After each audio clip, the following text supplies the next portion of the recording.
Today's lesson is Discovering the Magic of Christmas Traditions. Hi, I'm Roger. Hello, I'm Kiki. And today we're going to continue talking about Christmas traditions around the world. Christmas is coming up in just a couple of days. And last time we talked about the fact that Christmas is celebrated cross-culturally. It's celebrated all around the world. Not everywhere, but in a lot of places. But it is a Christian festival at its heart.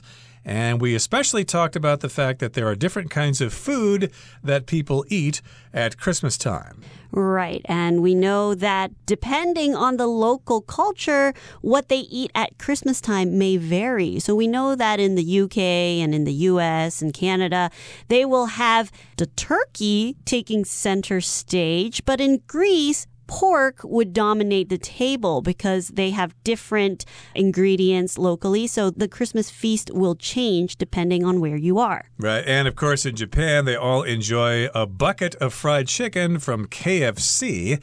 And today we'll continue talking about some more of those traditions all over the world.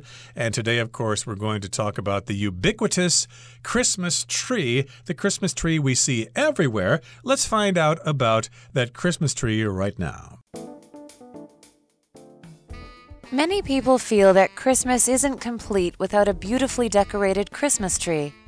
This tradition actually originated in Germany in the 16th century, when it became customary to bring trees indoors on Christmas Eve and decorate them with candles and fruit. The tradition was later introduced to Britain by Queen Victoria, whose husband was German, and to America by German immigrants. By the late 19th century, it had become a beloved part of Christmas celebrations everywhere. 大家好，第一部分先来看 customary 这个形容词的意思为习俗的、惯常的或是传统的。例如 It is customary to celebrate Easter in the US with an Easter egg hunt. 在美国庆祝复活节的习俗是寻找复活节彩蛋。或者 Having a barbecue during the Moon Festival is a customary event to Taiwanese people. 中秋节烤肉是台湾人的习俗。再来我们看到名词 immigrant 意思是外来移民。例如 Fran's grandparents were immigrants from Germany and they taught her how to speak German. Fran 的祖父母是来自德国的移民，他们教他怎么讲德语。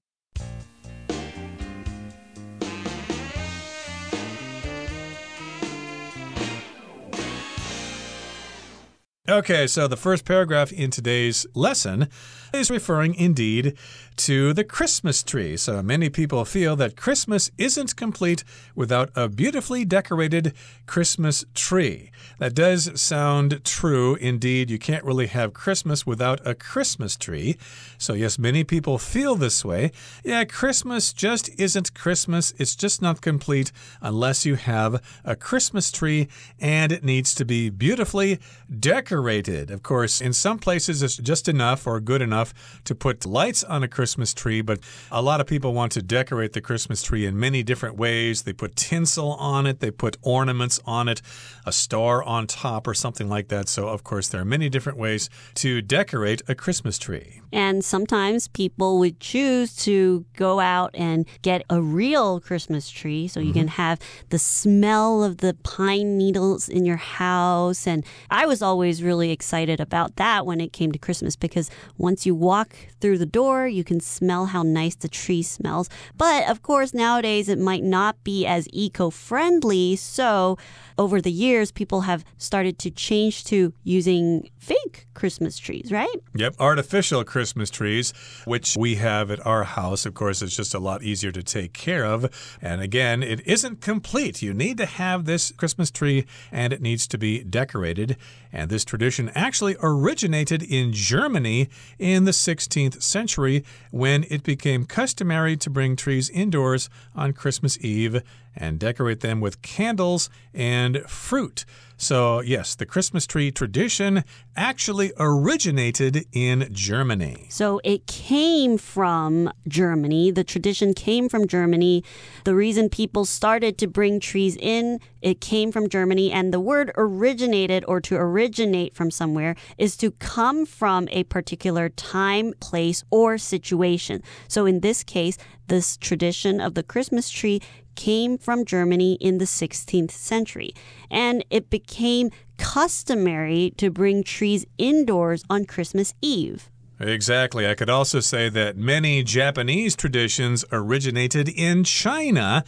And in this particular case, Christmas trees originated in Germany, going back to the 16th century or the 1500s. And it became customary to bring trees indoors on Christmas Eve. So if something's customary, it's a custom. It's something that you usually do. And of course, we've got customs all over the place. Like, for example, here in Taiwan, it's customary to have an outdoor barbecue at Mid-Autumn Festival. And in this case, in Germany, it was customary for them to bring trees indoors on Christmas Eve. So they will go out and pick a tree that they like, and then they'll bring them into their home and decorate them with candles and fruit. Now, of course, in the 16th century or in the 1500s, they didn't have electricity. So at that time, they would decorate the tree by putting little candles on it. Nowadays, if we hear that, that actually sounds very scary and hazardous, right? Very dangerous indeed. They could start a big fire that way. Right. But they would bring the trees in and put candles to decorate it and fruit. We never did that at my home. That would have been too much of a fire hazard. But this is how they decorated trees in Germany at that time. They decorated them with candles and fruit. And the tradition was later introduced to Britain by Queen Victoria, whose husband was German. So Queen Victoria, who ruled in the 1800s, married a German guy, and the German husband introduced her to the tradition of the Christmas tree. She thought it was pretty cool, so she told all her buddies in the UK about it. Hi, everyone, there's this tree from Germany that we can try. And, of course, the tradition spread to Britain. And then, of course, there were lots of German immigrants who went to the USA, and they brought that tradition to the USA as well. So if you're an immigrant, you move from one country to another and you stay there. So as you know, lots of people immigrated to the United States from Europe and from other countries as well. So we've got German immigrants, and they moved to the United States at that time. And of course, my ancestors immigrated from Holland to the United States, and they were immigrants to the USA from the Netherlands. By the late 19th century, it had become a beloved part of Christmas celebrations everywhere. So by the late 1800s, it became something that was a part of Christmas tradition. It became a part of the celebrations. And beloved basically just means to love or enjoy a lot or love very much. So everyone loved this tradition of the Christmas tree. So everyone started to use it in their Christmas celebrations. Okay, that brings us to the end of the first part of our lesson for today. Now let's talk about the tradition of sending Christmas cards. Let's listen. A more modern tradition is the sending of Christmas cards, which began in Britain in the 1840s, soon after sending letters became less expensive. However, early Christmas cards were often much weirder than those sent today. Due to market competition and a desire for originality, one could expect to receive cards depicting such oddities as dead birds, a child being boiled in a teapot, and a rat riding a lobster, to name just a few. 第二部分介绍名词 originality， 它是独创性、创造性或是新颖的意思。例如 The director shows originality and creativity in his new film. 那位导演在他的新电影中展现了独创性和创意。或是 This marketing firm trains employees to have originality and critical thinking. 这家行销公司训练员工具有创造力和学会批判性思考。接下来是 depict， 这个动词有描述、描绘或是刻画的意思。我们可以说 The book depicts the struggle of a single parent. 这本书描述一位单亲家长的奋斗过程。又或者说 Jeremy's paintings depict images of his hometown. Jeremy 的画作描绘出自己家乡的样貌。下一个是名词 oddity， 意思是怪事、怪人、奇特或是古怪的意思。例如 The African penguin is famous for the oddity of its call. 非洲企鹅以其奇特的叫声为名。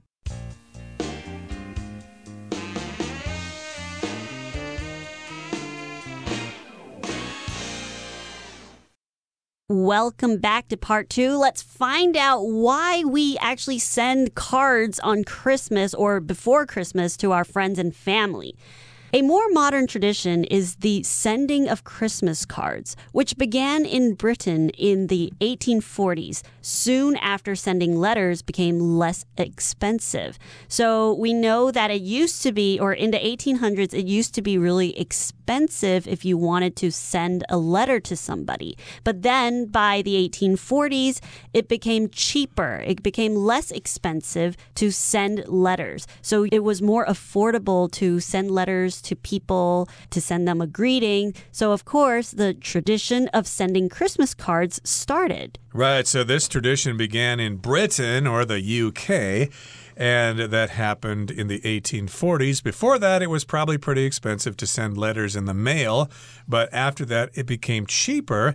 And people thought, this is a good opportunity to send Christmas cards to friends and family who live far away. I should say that it is a tradition in the United States, at least, to send people Christmas cards as a way to keep in touch with people. Because normally we just kind of forget about our friends and we just probably wonder what happened to them many years later. But one way to keep track of them is to send a Christmas card and to let them know of any changes in the family and stuff like that. I think I only sent Christmas cards one time many years ago. Nowadays with email, it's just a lot easier to keep track of people. Growing up, my dad would actually handwrite his Christmas cards every year and send it out to people. And you're right, we get caught up in our daily lives, even now in modern day. It's become easier to send an e-card, but even sometimes people are kind of forgetful. They don't even send an e-Christmas card anymore. Yeah, emails and line messages just don't cut it. There's nothing like an actual card that is handwritten and mailed. It takes several days to arrive, so it is more special that way. So, of course, some people do maintain that tradition, but again, the tradition began in Britain in the 1840s after it was cheaper to send letters in the mail. However, early Christmas cards were often much weirder than those sent today. Now, if something's weird, it's rather strange or unusual, okay? When I was, of course, in school, lots of people said I was weird. Oh, Roger, you're really weird. I don't want to hang around you. You're bizarre. You're strange. You're odd. Now, it's not really nice in school to say someone is weird because we all have our differences and everyone has their unique personalities. So we should be able to learn to embrace everybody, even for their weirdness. And in those days, in the early days, Christmas cards were really weird. How were they weird? Well, due to market competition and a desire for originality, one could expect to receive cards depicting such oddities as dead birds, a child being boiled in a teapot, and a rat riding a lobster, to name just a few. Right, so here we've got the word originality, which describes how creative you are, how original or unique or special you are. So if you join, say, a talent competition, you might be judged on originality. Is it very creative? Are you doing something that nobody else has done before? And yes, they wanted to have originality, so they would depict such oddities as dead birds, etc., etc. So to depict just means to describe something in a certain way. You might look at a painting that might try to depict a certain story from Roman mythology or something like that. Of course, temples here in Taiwan, you see artwork in temples that depict various lessons in life, very moral tales or things like that. They depict all sorts of things in temples.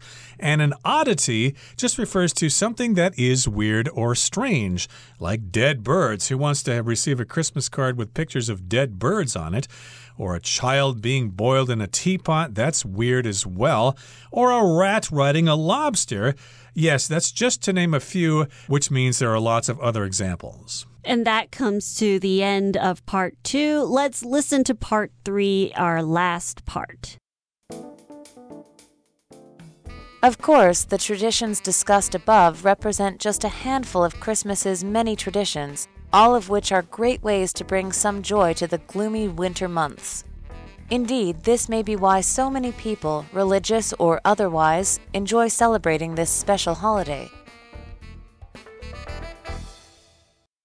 第3部分介绍形容词 gloomy， 它的意思是昏暗的、阴沉的，也可以是忧郁的。例如Raymond lives in a rundown, gloomy apartment with one small window. Raymond 所住的公寓破旧阴暗，仅有一小扇窗户。或者 Most people work with a gloomy face on Mondays. 大多数人在周一都阴沉着脸上班。最后是片语 or 或是 and otherwise， 意思是或其他及其他，通常表示与前面所提相反的情况。例如 There was no one, sick or otherwise, inside the room in the hospital. 医院的这间房间里连一个人都没有，不论是生病的还是没生病的。或是 This toy store sells a range of toys, both teddy bears and otherwise. 这家玩具店销售一系列的玩具，有泰迪熊和其他玩具。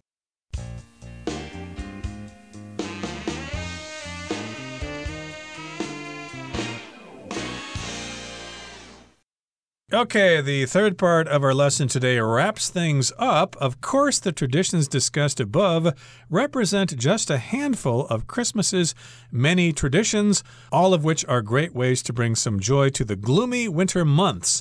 So, yes, indeed, this is a big topic. There are lots of traditions to discuss. We talked about Christmas food for our Christmas feasts, and we also talked about the Christmas tree, and we talked about Christmas cards. But of course, we did not talk at all about Father Christmas or Santa Claus or going sleigh riding or going caroling, things like that. Of course, there are many other traditions as well. We just scratched the surface today. Do you have any special Christmas traditions that you do in your family? Well, yeah, we just listen to Christmas music and open presents and stuff like that on Christmas Eve or Christmas Day, and we have the tree and things like that. It's kind of hard to duplicate the atmosphere here in Taiwan because it doesn't really snow here in Taiwan. And, of course, I think snow is necessary to have a white Christmas.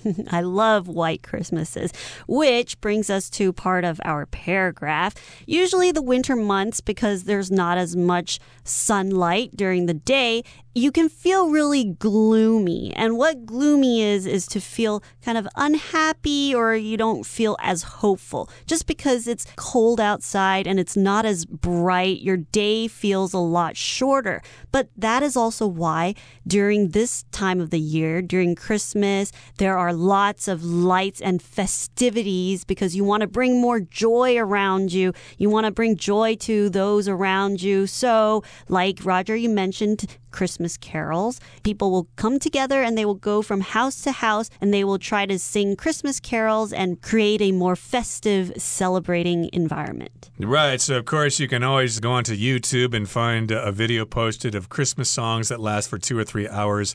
So you can switch that on to create a Christmas environment. And indeed, this may be why so many people, religious or otherwise, enjoy celebrating this special holiday. So religious people can celebrate this festival, and otherwise here just means other kinds of people who may not be so religious. They too can enjoy celebrating this special holiday because it's just so much fun. Right. And it's just a good time for people to gather together and have dinner and sing together and just enjoy each other's company. And during this time, people also take their winter break or their annual leave. So they are able to spend time with their friends and family that they might not be able to see throughout the year. Okay, that brings us to the end of our discussion for today. Let's turn things over to Hanny.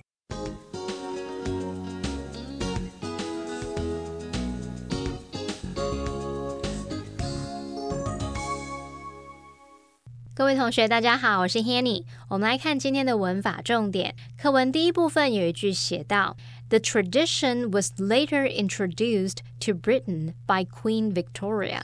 这个传统后来被维多利亚女王引进了英国。那这用来整理 introduce A to B 的常见用法。第一个呢，我们可以用来表达把 A 介绍给 B 认识。举例来说 Pam introduced her boyfriend to her parents. Pam 把男友介绍给父母认识。那第二个用法，我们可以表达把 A 引进 B。那当我们用introduce something to 加一个地方，就是去表达说把某事物引进传入某地方，在课文里面是被动的用法。那我们也来造个例句 The plant was introduced to Europe in the 18th century. 那种植物是在18世纪被引进欧洲。好，那第三个用法可以表达使 A 初次接触到 B， 例如Amy's grandma introduced her to jazz. Amy 的祖母让她初次接触到爵士乐。好，那我们接着要读到课文第3部分的第一句，他写到 Of course, the traditions discussed above represent just a handful of Christmas's many traditions. 当然，这些例子只代表圣诞节众多传统中的一小部分。这边我们要介绍一下 handful 这个名词，它是指一手可以掌握的量，或者是一把，那也有少量的意思。A handful of是数量修饰词，可以做字面的意思去表达一把的量，那也可以表达些许的少量的。像我们文中它用到 a handful of Christmas's many traditions 去表达说圣诞节众多传统中的一小部分。那么 a handful of 后面呢，其实可以接复数可数名词，也可以接不可数名词，像 a handful of popcorn 一把爆米花， a handful of guests 少数的宾客等等。好，我们也顺便补充几个跟身体部位有关的数量修饰词。第一个补充的是 a fistful of. Fist, F-I-S-T 是拳头，那么 a fistful of 可以指一把的量。当这个意思解释时，就跟 a handful of 差不多。不过啊 a fistful of 还可以指相当多或是很大的量。举例来说 Alice has won a fistful of prizes 就是表达 Alice 获得许多奖。第二个补充的是 a mouthful of 这个名词 mouthful 它是指一口满口 a mouthful of 就是指一口什么什么，像我们可以用 a mouthful of meat 去表达一口肉。第三个补充的是 an armful of 名词 armful 它是表达我们的手臂双臂或者是单臂环抱的量， an armful of 就是指手臂一抱的那个量。举例来说 an armful of clothes 就是一抱衣服，手里抱了一堆衣服的那种量。好，那么以上就是今天重点整理，我们回顾今天单字吧。 Originate. Many English words originated in Latin, demonstrating the influence of the Roman Empire on language development.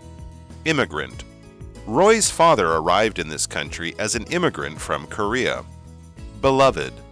The novel is a beloved piece of literature that's especially popular among teenagers. Weird. Alvin has a strange sense of humor and is always making weird jokes. Originality. While the film was quite successful, some reviews argued that it lacked originality. Depict. The painting depicted a great battle between two armies. Gloomy. The gloomy weather matched Molly's dark mood perfectly.